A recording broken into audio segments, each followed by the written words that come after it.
Welcome back students, आप सबों का स्वागत है आपके अपने प्यारे यूट्यूब चैनल पे। आज की इस वीडियो में मैं आपको झारखंड शैक्षिक अनुसंधान एवं प्रशिक्षण परिषद रांची का जो मासिक मूल्यांकन है उसके सभी प्रश्नों को बताऊंगा।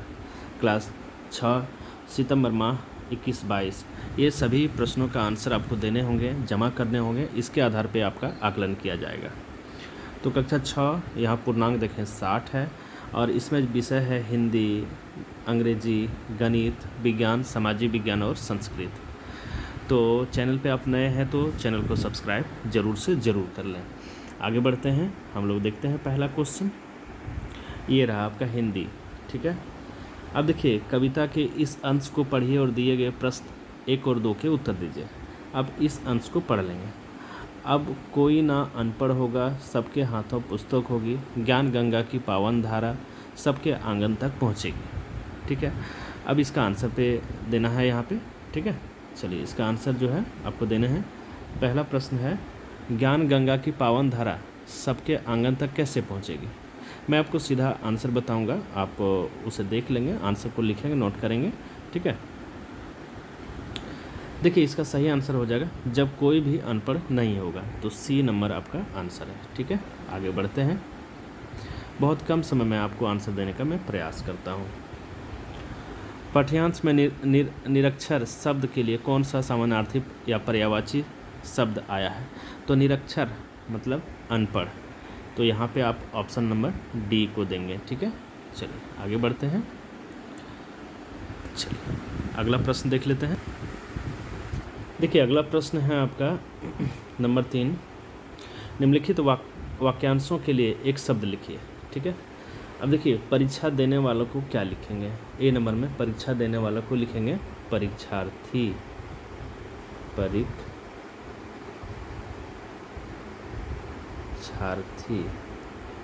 ठीक है। आप इसको नोट कर लें, अभी के अभी नोट कर लो इसको, फिर अगला प्रश्न यहीं पे लिखूंगा, परीक्षा देने वाला परीक्षार्थी, ठीक है। आप नोट कर लिए होंगे। आगे बढ़ते हैं। अगला है क्षमा कर देने वाला, तो क्षमा कर देने वालों को आप लिखेंगे क्षम्य, ठीक है। क्षमा कर देने वालों को आप क्षम्य लिखेंगे, ठीक है। आप नोट करते जाना। अगला प्रश्न है ईर्ष्या करने वाला, तो ईर्ष्या करने वालों को लिखेंगे ईर्ष्यालु। देखिए, इसको ऐसे लिखेंगे,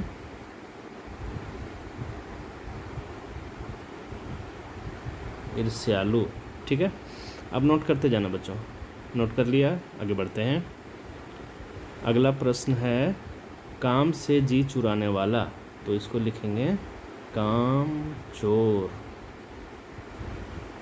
कामचोर, ठीक है। चलिए बहुत अच्छे, आगे बढ़ते हैं।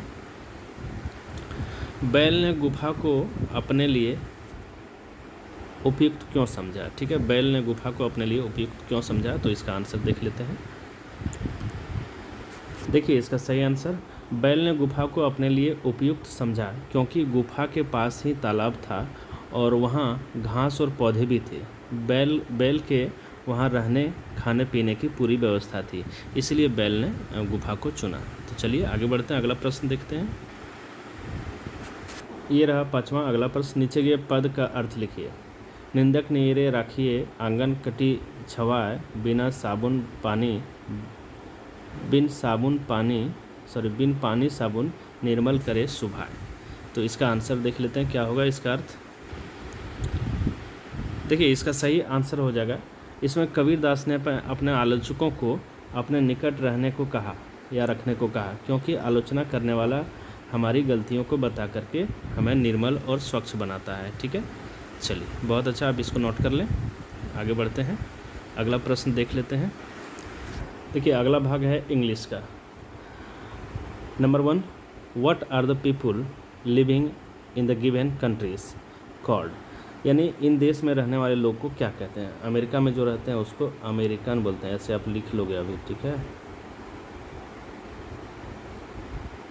चलो लिख लो, लिख लिया, ठीक है। नेपाल में रहने वाले लोग को नेपाली बोलते हैं, चलो लिख लिया, बहुत अच्छा। आगे बढ़ते हैं, आप इसको बैक करके देख सकते हो। चलिए अगला प्रश्न है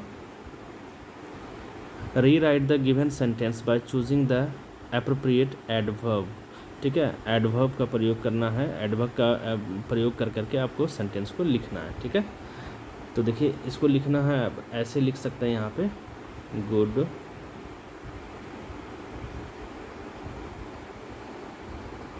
चिल्ड्रेन नेवर टेल लाइज। ठीक है, good children never tell lie, 2 number का आंसर हो जाएगा। ठीक है, good children never tell lies. आगे बढ़ते हैं, अगला प्रश्न की ओर जाते हैं। अगला प्रश्न जो है वो आ रहे हैं आपके सामने। Number 3, what does the line richness will hang its head mean in the poem I dream a world. ठीक है, तो चलिए इसका आंसर देख लेते हैं। देखिए इसका सही आंसर हो जाएगा the missing and unhappiness would be destroyed and gone for ever and would be removed from the earth. ठीक है, आप इसको नोट कर लो, जल्दी से नोट कर लो इसको। ठीक है, नोट कर लिया, पीछे करके भी देख सकते हो, वीडियो को 2 बार भी देख सकते हो। चलो आगे बढ़ते हैं। अगला प्रश्न है what did Sinbad decide on his return from his first voice. ठीक है, तो ये जो कहानी है क्लास 6 लिया गया है। इसका आंसर देखते हैं। देखिए इसका आंसर हो जाएगा Sindbad decided to spend rest of his life quietly in Baghdad. ठीक है, आप इसको नोट कर लो, जल्दी से नोट करो इसको। चलिए ठीक है, अब नोट कर लेना, इसको बार बार देखना। आगे बढ़ते हैं, अगला प्रश्न लेते हैं। देखिए अगला प्रश्न जो है एक पैसेज दिया हुआ है, इस पैसेज को पढ़ना है और इसके 3 प्रश्न हैं, तीनों प्रश्नों के उत्तर देना है। मैं प्रश्न समझा देता हूँ, इसके बाद फिर मैं आपको उत्तर बता दूंगा। ठीक है, where did the servant live. ठीक है, अब इसको चाहें तो आप लिख सकते हैं। देखिए इस प्रश्न का उत्तर यहाँ से यहाँ तक लिख सकते हैं। ठीक है, यहाँ से यहाँ तक लिख लेना, इसका मैं आंसर भी बता दूंगा, मैंने तैयार किया हुआ है। चलिए अगला प्रश्न देख लेते हैं। What were the servant wearing. ठीक है, what were the servant wearing. अब देखिए यहाँ पे the boys were cloth in spotless white cotton robes that look like long night shirts. ठीक है, चलिए अगला प्रश्न जो है व्हाट इज़ अ टर्बूस। तो the tarboosh is a sort of top hat without a brim. ठीक है, and there is often a black tassel on it. ठीक है, अब देखिए इसका आंसर भी मैं बता देता हूँ, उसे आप लिख सकते हैं। देखिए पहला का answer the servant live in a series of low white washed out buildings at the back of the house. दूसरा नंबर का the boys were all cloth in spotless white cotton रोड that look like long night shirts. Third का question है the tarboosh is a sort of top hat without a brain. ठीक है, चलिए बहुत अच्छा, इसका आंसर मिल गया। आगे प्रश्न की ओर देखिए अगला प्रश्न है गणित से। इनमें से कौन पूर्णांक है। ठीक है, इनमें से कौन पूर्णांक है। 18 -18 0 7। तो ऑप्शन नंबर डी जो लगा देंगे सही, इनमें से सभी पूर्णांक। ठीक है, नंबर 2 दिए गए संख्या रेखा के आधार पर कौन सा कथन सही है। तो कौन सा कथन सही है आप देंगे आंसर इसका। देखिए सी जो है एन से बड़ा है, सी एन से बड़ा है, बी नंबर आप आंसर कर देंगे। ठीक है, आगे की ओर बढ़ते हैं, अगला प्रश्न लेते हैं। ठीक है, चलिए देखिए नंबर 3 45 में से 56 को घटाइए। देखिए 45 में 56 को घटाना है तो आपके 11 बचेंगे, लेकिन माइनस में। क्यों? क्योंकि 56 जो है बड़ा है, इसका चिन्ह माइनस है। इसको आप ऐसे लिख सकते हैं। ठीक है, आगे बढ़ते हैं, अब इसको बार बार देखना, समझ आ जाएगी। चलिए अगला प्रश्न है -14 + 32 -8 और -1 को मान आपको ज्ञात करना है। ठीक है, तो इसका मान ज्ञात करने के लिए मैं आपको इसका आंसर बताता हूँ, समझाता हूँ। देखिए ये आंसर है, ये प्रश्न है, इसका आंसर देखो यहाँ -14 32 और देखो 8 और 1 -8 -1 को जोड़ेंगे तो -9 होगा। अब देखो -14 और -9 को जोड़ेंगे तो -23 और +32 यहाँ हो गया। तो 32 में 23 घट जाएगा, यानी बड़ा 32 है, इसलिए इसका आंसर 9 हो जाएगा। ठीक है, बहुत अच्छा। अब इसको देखना, बार बार देखना, समझ आ जाएगी। ठीक है, चलिए अगला प्रश्न की ओर बढ़ते हैं। अगला प्रश्न है, एक कार उत्तर की दिशा और 17 किलोमीटर चलती है, फिर उसी रास्ते 21 किलोमीटर वापस आती है। बताइए कार प्रारंभिक स्थान से कितनी दूर है, कौन दिशा में। ठीक है, चलिए देखते हैं इसका आंसर। देखिए पहले 17 किलोमीटर चली कार और फिर 21 किलोमीटर वापस आ गए। तो यहाँ से शुरू किया था तो 17 किलोमीटर मतलब 21 में आप 17 घटा देंगे तो कितना हो जाएगा 4। तो यहाँ से यहाँ तक की दूरी कितनी है 4 किलोमीटर। तो उत्तर चला तो दक्षिण में है, अब 4 किलोमीटर दूरी। कार प्रारंभिक स्थान से 4 किलोमीटर दूरी पर है दक्षिण में। ठीक है, आगे बढ़ते हैं। अगला प्रश्न, विज्ञान के प्रश्न आ गए हैं। निम्नलिखित विकल्पों में से अघुलनशील मिश्रण का उदाहरण दीजिए। तो अघुलनशील जो है वो चाक, कप, चूर्ण और पानी, बाकी सब घुलनशील है। बी नंबर आंसर आपका सही होगा। अगला है, इनमें से सजीवों की तरह निर्जीवों में क्या पाई जाती है। तो सजीवों की तरह निर्जीवों में पाई जाती है क्या, इसके आंसर आपको देना है। इसका आंसर जो है डी होगा, अनुकूलन। ठीक है, आगे बढ़ते हैं।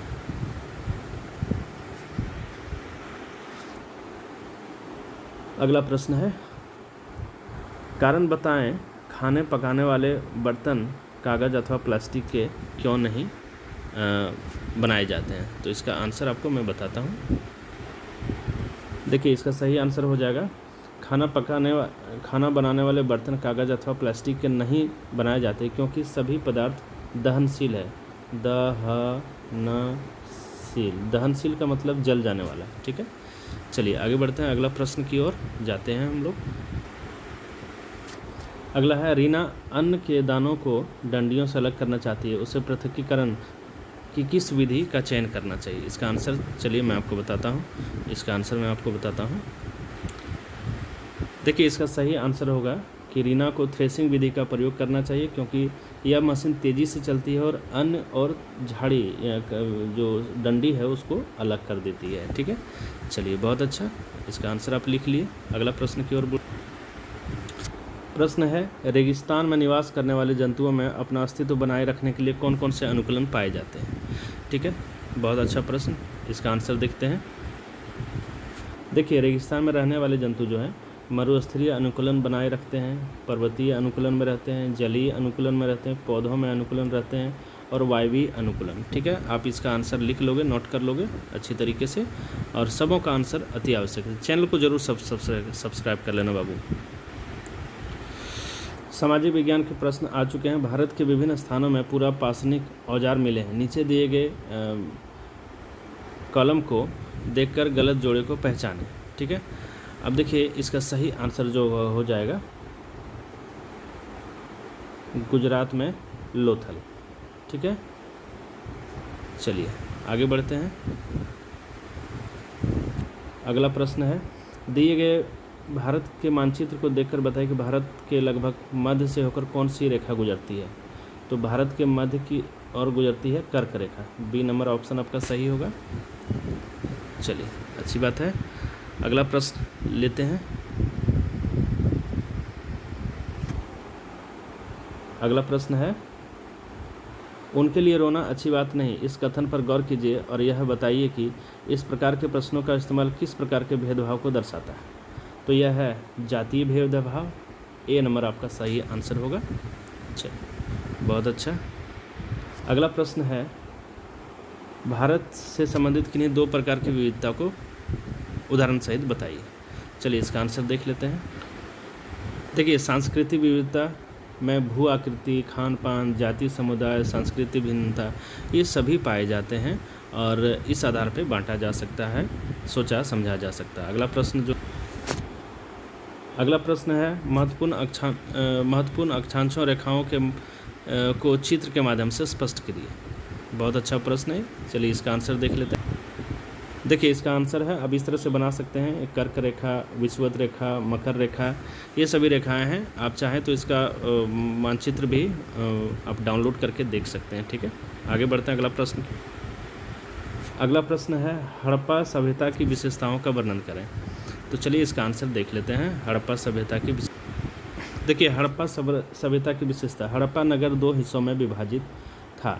पश्चिमी छोटा था और तथा ऊंचाई पर था, पूर्वी बड़ा था तथा निचले भाग पर था। इसकी 4 दीवारी भी थी। मोहनजोदड़ो में खास तालाब भी था। इसमें सीढ़ियाँ भी थी। यहाँ बड़े भंडार गृह भी थे। घरों में स्नानागृह था। कालीबंगा और लोथल प्रमुख शहर थे। ठीक है, आप इसको नोट कर लेंगे। अब देख लो इसको बढ़िया से, इसको नोट कर लेना। ठीक है, आगे बढ़ते हैं। अगला प्रश्न संस्कृत के प्रश्न आ चुके हैं। संस्कृत के प्रश्न आप इसे देख लेंगे, पढ़ लेंगे। और पहला का आंसर मैं आपको बताता हूँ। ए नंबर है उपवने। ए नंबर देंगे, सही हो जाएगा।